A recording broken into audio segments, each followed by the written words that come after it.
आम ओडिया मानकर माछ तरकारीटा बहुत पसंद। से खरा दिन हो वर्षा दिन हो शीत दिन हो माछ तरकारी खाइबा समस्त भल लगे। आज आम माछ तरकारी करवा। माछ तरकारी मटर चना देकी माछ तरकारी करवा। प्रथम माछरे लुण हल्दी गोली रखिदे माछ को भल भाव में कड़ा करके माछ को भाजीदबा। एबे से करेरे आम तरकारी करवा।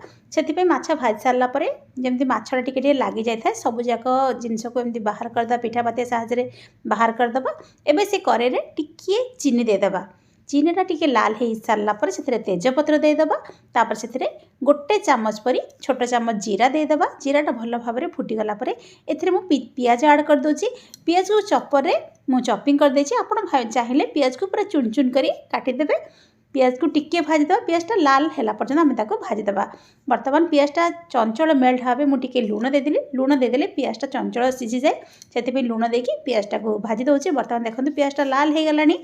एबे से अदा रसुण पेस्ट ऐड कर दूची।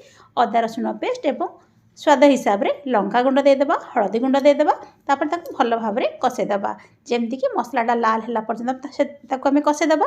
जितेबाला मसलाटा टिके लाल हो टिके टिके पानी देकी आम मसला को भल भाव में कषेदेबा। मसला को टिके टिके पानी देकी कषेले तरकारीटा बहुत बढ़िया देखा जाए और तार टेस्ट भल आसता है। एबे से दुईटी टमाटर को चार चार फल काटी देछि ताकू भल भाव में भाजी दूची। देखो मसलार आमर तेल छाड़ी बसला माने मसलाटा आमर भल भाव में कषिगला। एबे से मु सीझा आलू देउची एवं मटर चना दे दूची। आपन चाहिए कंचा आलू आड करेंगे कि मो पाखे सीझा आलू था मुझे सीझा आलू आड कर दूची। सीझा आलू देले तरकारीटा को बेसी सीझाइबा पड़ोनी बेसी कसवा पड़ोनी बहुत चंचल हो तेणु सीझा आलू आड करदे और मटर चना देके भल भाव में टिके कषे दूची। बर्तमान देखो आमर मसला कषाइबाटा हो गलानी। एबे से आम जी झोल रखा आपड़ चाहूबे से हिसाब से पानी देदेबा। जितेबाला मसलार तेल भल भाव छाड़ीज से आम जी आप झोल रखा चाहूबे से पानी आड करदे। बर्तमान पानी आड करदे एबे ताको भल भाव में फुटियापाई छाड़ीदबा। जितेबाला भल भाव में फुटीज से आम ए माछ को आड करदबा। पानी देकी मु छाड़ी दूची। एबे से टिके लुण दे दूची। प्रथम पियाज भाजिला बेले मु टिके लुण पियाजटा मेल्ट हाँपे टिके लुण दे देली। एबे पानी को देखिकी जी झोल को देखिकी लुण आड करदेली भल भाव में फुटीगलानी। एबे भाजिकी रखिथिबा माछ को आड कर दूची। माछ को आड कर सारा पर आम ताको बेसी समय फुटेबा दरकार नहीं। माछटा बेसी नरम हो गले खाइबा को भल लागेनी।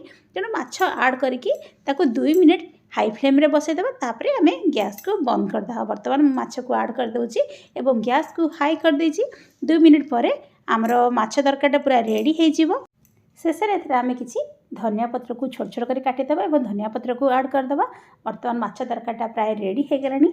एई समय धनिया पत्र को आड करदेबे। धनिया पत्र आड करके ताको गोटे मिनिट फुटियापाई छाड़देबा जमती धनिया पत्रटा भल भाव में मिसीज से शेष में धनिया पत्र आड करदेली। बर्तमान देखते आम तरकारी रेडी हो गलानी। जदि आपण मानक मोर ये रेसिपीटी भल लगी निश्चिंत वीडियो को लाइक करदेबा। चैनल नुआ थे चैनल को सब्सक्राइब करदे। पाखे थी बेल आइकन दबाइबा केबे भी भूलिबेनी। यहीपरि माछ मटर देकी थरे करंतु ना बहुत टेस्टी लगे। आपण मानक ये रेसिपीटा निश्चिंत भल लगे। निश्चिंत घरे ट्राए करंतु एवं आपणकर मूल्यवान कमेंट दियंतु। आपन जदि थरे मटर देकी माछ को यहीपरि करिवे आशा करिवे सब बेले यहीपरि माछ तरकारी करि खाया पाई। निश्चिंत आपण मानक ये रेसिपीटी भल लगे। ट्राए करंतु एवं आपणकर मूल्यवान कमेंट दियंतु। पुणी किछि रेसिपी नै आसीबे से पर्यंत बाय बाय कीप वाचिंग।